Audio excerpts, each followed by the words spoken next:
Hi guys, today we will cook Chinese broccoli. It is a very popular Chinese veggie and it has very nice signature bittersweet taste.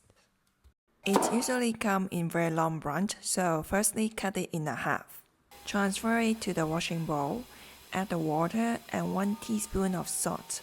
Soak it for 20 minutes to remove the impurities of the Chinese broccoli.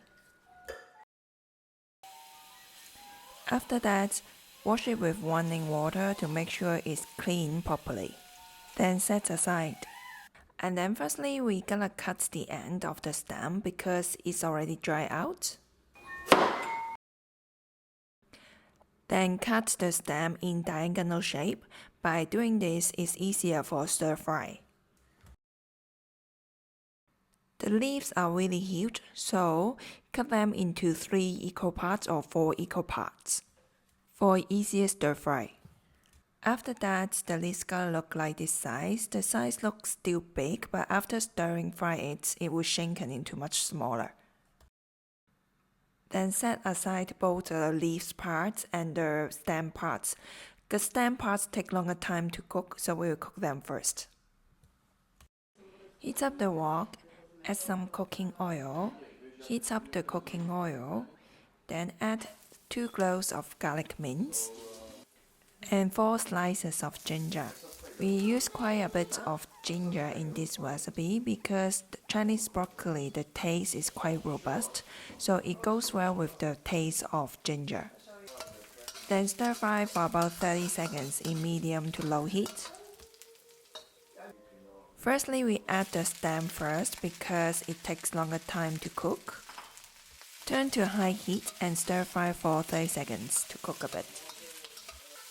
Then add the leaves and half teaspoon of sugar, which can balance the bitter taste of Chinese broccoli. And also it is believed that the sugar can bring out the green color of the veggies. Stir fry until the Chinese broccoli has gone greener, which may take about 30 seconds to 1 minute. Then cover the lid and turn to medium to low heat and further cook it for 1 to 2 minutes to make it tender. Don't cook it for too long, otherwise the veggie will go yellowish. After that, the veggie looks very nice and green already. Add 1 tablespoon of rice wine or any cooking wine to give very nice fragrance to the veggie. Half teaspoon of salt to bring out the flavor. Then turn back to high heat and quickly stir fry for 30 seconds. Then it's done and you can transfer it to the serving plate. The cooking process is really fast when it comes to stir fry. We don't use much ingredients in this recipe because the most important is to enjoy the natural flavors of Chinese broccoli. Enjoy!